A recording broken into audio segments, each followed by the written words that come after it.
பௌர்ணமி நிலவின் ஒளியில் அந்த ஆற்றங்கரை ஜொலித்து கொண்டிருக்க, அதன் அருகே இருந்த ஒரு மரத்தடியில் சாய்ந்தவாறு ஒரு இளைஞன் அமர்ந்திருந்தான். அவன் மார்பில் சாய்ந்தவாறு பின்னலிட்ட தன் நீண்ட தலைமுடியின் கீழ்ப்பகுதியில் எத்தனை முடிகள் இருக்கிறது என்று எண்ணும் முயற்சியில் தீவிரமாக ஈடுபட்டிருந்தாள் அவள். சில்வண்டுகளின் சத்தம் அவ்விடத்தை நிறைத்திருக்க, இவர்கள் இருவரும் அந்த நிலவை மட்டுமே ரசித்து கொண்டிருந்தார்கள். என்னங்க, இன்னைக்கு இந்த நிலா ரொம்ப அழகா இருக்கிற மாதிரி தெரியுதுல்ல? இருக்கலாம், ஆனால் என்னோட கண்ணுக்கு நீ மட்டும்தான் அழகா தெரிகிற என்றான் கொஞ்சம் குரலில். சீ போங்க, எப்போவும் உங்களுக்கு அதே நினப்பு தான். ஏதோ ஒரு குருட்டு தைரியத்தில் உங்களை நம்பி வீடு வாசல் சொந்த பந்தம் எல்லாத்தையும் உதறி தள்ளிட்டு கட்டுன தாவணியோடு உங்களை நம்பி வந்துட்டேன். என்ன கைவிட்டுட மாட்டீங்களே? ஏய் லூஸு, உன்னை கைவிடுற நினைப்பு எனக்கு இருந்தா இந்த நிலவை சாட்சியாக வச்சு உனக்கு தாலி கட்டியிருப்பேனா?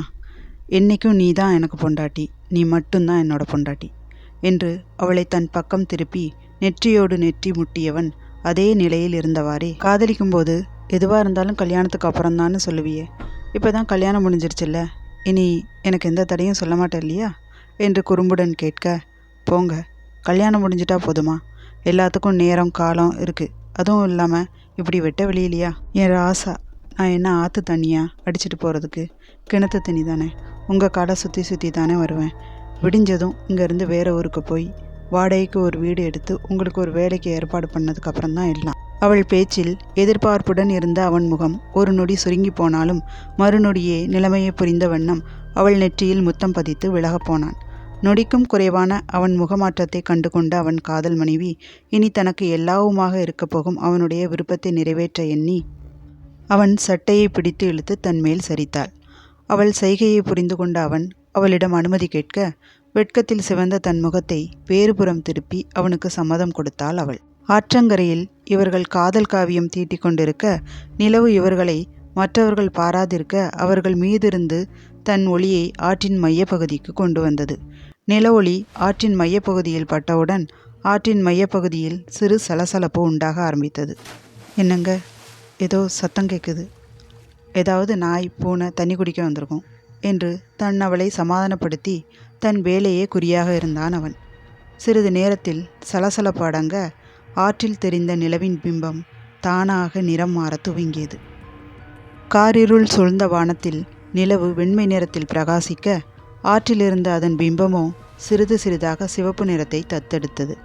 நிலவின் பிம்பம் முழுவதும் சிவப்பாக மாறியதும் நீரில் சலசலப்பு சத்தம் மீண்டும் உருவானது.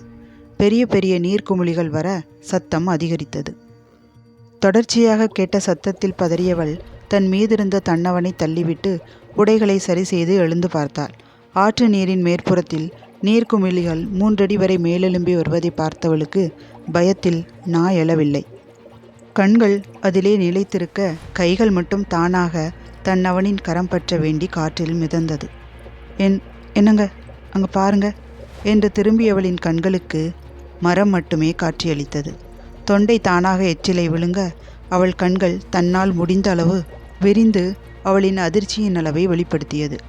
நடந்தது அனைத்தும் கற்பனை அல்ல என்பதை அவளின் கோலமே உணர்த்த, அப்படி இருக்க தன்னவன் எங்கே போனான் என்று அவள் யோசிக்கும் போதே சலசலப்பு சத்தம் மீண்டும் அதிகமாக அவள் கவனம் தானாக ஆற்றின் பக்கம் சென்றது. நீர்க்குமிழி 3 அடியிலிருந்து 4 அடியாக உயர்ந்திருக்க, இவளுடைய இதயத்தின் துடிப்பும் அதற்கேற்ப அதிகரித்தது. பயத்தில் உடல் நடுங்க துவங்க, என்னங்க, எங்கே இருக்கீங்க? எனக்கு பயமாக இருக்கு, என்னை கூட்டிகிட்டு போங்க. லேசான அழுகையுடன் வந்தது வார்த்தைகள். இவள் அழுகைக்கு பதிலாக சிறிது சிறிதாக உயர்ந்து கொண்டிருக்கும் நீர்க்குமிழியினால் உண்டான சத்தம் மட்டுமே கேட்டது.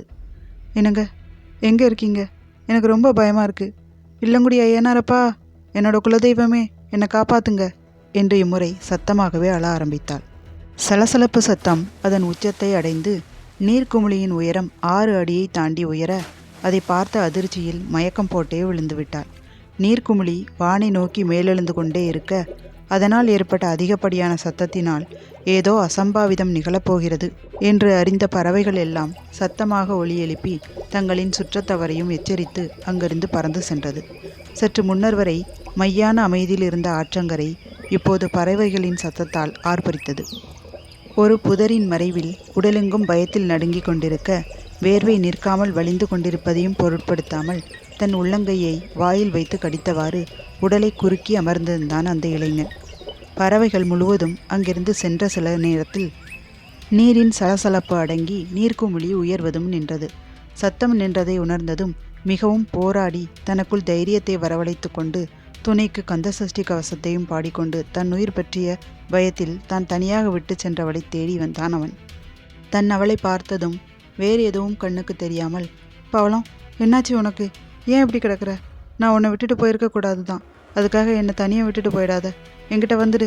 எனக்கு நீ மட்டும்தான் எல்லாமே. தயவு செஞ்சு என்னை ஏமாத்திடாத என்று அவளை தன்னோடு சேர்த்து அணைத்து அழுது கொண்டிருந்தவனின் கண்களில் அது விழுந்தது. அகிலமும் ஒரு நொடி நின்றதைப் போல் இருந்தது அவனுக்கு. கண்ணீரை சுரந்து கொண்டிருந்த கண்கள் தன் செயலை மறந்துவிட்டபடியால் அப்படியே சிலையென அமர்ந்து விட்டான்.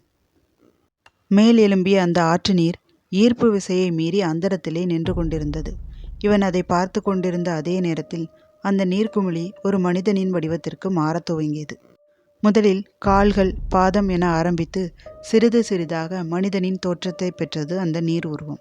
தண்ணீர் உருவம் மாறி கைகால் என உடலெங்கும் முடியுடனும் நீண்டு வளர்ந்த நகங்களுடனும் சுருள் சுருளான தலைமுடியுடன் முகமே தெரியாத அளவு தாடியுடன் அகோரமான தோற்றத்துடன் கூடிய ஒரு உருவம் தண்ணீரின் மேலே நடந்து இவனை நோக்கி நடந்து வர ஆரம்பித்தது. ஆ என்று அவன் அலறிய அதே நேரத்தில் நரியா இல்லை ஓநாயா என்று வித்தியாசம் தெரியாத அளவு ஒரு உயிரினம் ஊளையிடும் சத்தம் கேட்டது. அந்த சத்தமும் அந்த நீர் உருவத்திடமிருந்தே வந்தது. அந்த உருவம் அவனை நெருங்கிய நேரத்தில், என்னை விட்டுடு, நான் யாருக்கும் எந்த பாவமும் பண்ணதில்லை, தயவு செஞ்சு என்னை விட்டுடு விட்டுடு என்று கையெடுத்து கும்பிட்டபடி பயத்தில் அழுது கொண்டே அமர்ந்த நிலையில் பின்னோக்கி நகர்ந்து கொண்டிருந்தான். ஏதோ ஒன்றால் தடுக்கப்பட்டு இதற்கு பின்னால் செல்ல முடியாது என்று உணர்ந்த பின் அந்த உருவத்தின் கால்களில் விழுந்து தன்னை விட்டுவிடும்படி கெஞ்சினான். தன் கால்களில் விழுந்தவனை எட்டி உதைத்த அந்த உருவம் அவனை நோக்கி தம் கையை ஓங்க மரண பயத்தில் அவன் அலறிய அலறலால் அங்கிருந்த சிறு சிறு விலங்குகள் கூட பதறிப்போய் அங்குமிங்கும் ஓட ஆரம்பித்தது. கையை ஓங்கிய அந்த உருவம் ஒரு கணம் நிறுத்த நிமிர்ந்து பார்த்தவனை பார்த்து கொடூரமாக புன்னகைத்தவாறே ஓங்கி அடித்தது. அவனின் இரத்தம் அந்த உருவத்தின் முகத்தில் பட்டு தெரித்த நேரத்தில் ஆ என்ற இன்னொரு அலறல் சத்தம் கேட்டு திரும்பி பார்த்தது அந்த உருவம். தன் காதல் கணவனின் மரணத்தை நேருக்கு நேராக பார்த்த அதிர்ச்சி ஒருபுறம் இருக்க, இப்படி ஒரு ஜந்துவை பார்த்த பயம் வேறு அவளை மிகவும் பீதியாக்கியது. தன் உயிரை காப்பாற்றி கொள்ள வேண்டிய அவள் ஓட, தண்ணீராய் மாறிய அந்த உருவம் அவளுக்கு முன் வந்து மீண்டும் மனிதனாகி அவள் தலைமுடியை கொத்தாக பிடித்து அவள் தலையை மரத்தில் மோதியது. அடிபட்ட இடத்தில் இரத்தம் வழிந்து கொண்டிருக்க மிக அருகே அந்த உருவத்தையும் கரைபடிந்த அதன் பற்களையும் கோபமிகுந்த அதன் கண்களையும் பார்த்தவள் பயத்தின் பிடியிலேயே உயிரை விட்டிருந்தாள். அவளை இறந்து கிடந்த அவளுடைய காதல் கணவன் மீது தள்ளிவிட்ட அந்த உருவம் தன் உடலை பின்னோக்கி வளைத்து வினோதமான சத்தம் ஒன்றை வெளியிட்டது. அந்த ஓசையை கேட்டு எங்கிருந்தோ வந்த ஆயிரக்கணக்கான வௌவால்கள் அந்த உருவத்தை சூழ்ந்து கொண்டது. சற்று நேரத்துக்கு பிறகு உடலை உதறி வௌவால்களை தள்ளிவிட்டு தண்ணீராய் மாறிய அந்த உருவம் ஆற்றோடு கலந்து போனது. அதே நேரம் இன்னொரு இடத்தில், எனக்கு ஃபோன் பண்ணாதன்னு உனக்கு எத்தனை தடவை சொல்கிறது? நீ எல்லாம் ஆம்பளை தானே? கொஞ்சம் கூட சூடு சரணையும் இல்லாமல் திரும்ப திரும்ப என்கிட்ட வந்து நிற்கிற. இந்நேரத்துக்கெல்லாம் வேறு ஆம்பளையாக இருந்திருந்தா நான் திட்டின திட்டுக்கு சரிதான் போடின்னு போயிருப்பான். ஆனால் நீ, உன்னை மாதிரி மானங்கட்ட ஜென்மத்தை நான் பார்த்ததே இல்லை என்று எப்போதும் போல் மனதில் இருந்த கோபத்தை எல்லாம் கொட்டி தீர்த்தாள் பத்மா. திட்டி முடிச்சிட்டியா? நீ என்னதான் திட்டினாலும் நான் உனக்கு ஃபோன் பண்ணுறதை நிறுத்த மாட்டேன். உன்னோட மனசு மாறி இந்த மாமா கிட்ட வந்து சேர்ற நாள் ரொம்ப தூரத்தில் இல்லைடா செல்லம் என்றான் கோகுல். ஏய், இந்த செல்லங்களெல்லாம் வேணாம், உங்ககிட்ட பேசவே எனக்கு பிடிக்கல.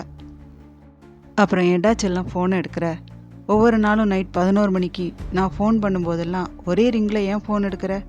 ஃபோனை எடுக்காமலே இருந்துட்டா என் கூட பேச வேண்டி இருக்காதுல்ல. நான் என்ன பண்ணணும் என்ன பண்ணக்கூடாதுன்னு நீ எனக்கு சொல்ல தேவையில்லை என்று கூறிவிட்டு லைனை துண்டித்தாள் பத்மா. மறுநாள் காலை கோகுல் வேலை செய்யும் பத்திரிகை அலுவலகத்தில். குட் மார்னிங் கோகுல், இன்னைக்கு நியூஸ் படிச்சிங்களா?